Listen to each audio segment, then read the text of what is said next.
Matt, do you think that there should be a revolution in this country, the United States of America? Yes.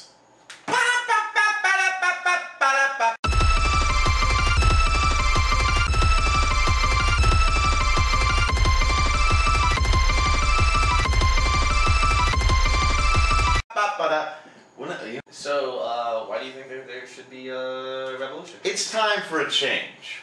And as Thomas Jefferson said, he said, we really gotta revolutionize shit. I take that quote to heart, and I feel like it's time to revolutionize the world. I think America's gone on its like corporate upstreak of being a corporation, because it's not a country. You can say it's a country, but it's a fucking corporation most of the time. All of the time. Like 99% of the time, it works all the time. Anchorman 2 coming out soon. But seriously, it's about time for a revolution. Because what we need to do is give power back to the people and then quickly take it away.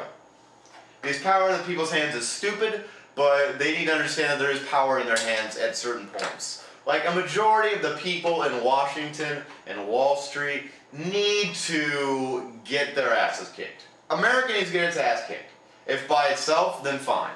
Look at like Vietnam was a pretty good time. Civil War was a pretty good time. World War I, World War II was good, but we were gloating because we whooped ass.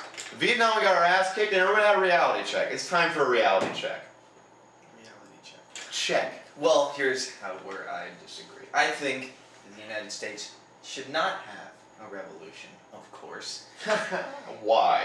Because revolution says a couple things. One, things need to change. Two, there needs to be dead people.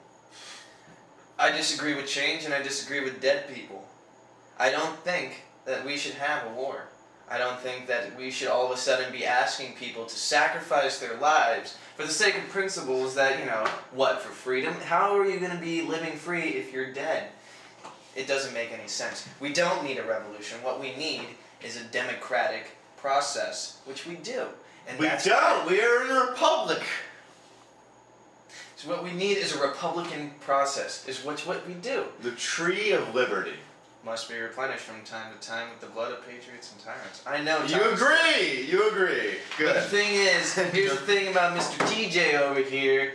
He liked to bone slaves. And we all know, if you like to bone slaves... You like having slaves. And that also means that you should not be telling us how to live. Sorry, TJ.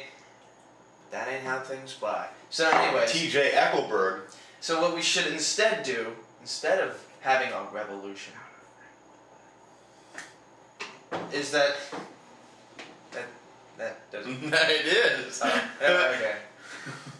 We should instead vote for Gary Johnson, or as I like to say, GJ. GJ. Don't go TJ, go GJ. Gary Johnson, Libertarian candidate, because Ron Paul was not voted Republican. You guys had your chance. It's not going to happen. Go RP. Rate Party.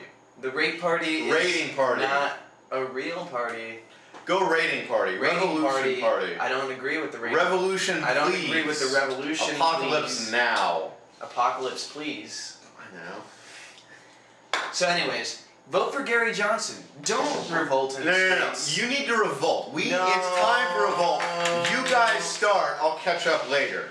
You know what happens when you elect a libertarian? The age of consent laws change. And that's horrible. A whole bunch of little kids are going to get raped unless you revolt now. Gary Johnson has never said anything about age of consent laws. That is not his concern. Is this about Gary Johnson? Or this is about Gary Johnson. It's no longer about Gary Johnson. It never was. Well, you know what? Why don't you suck on my Gary Johnson?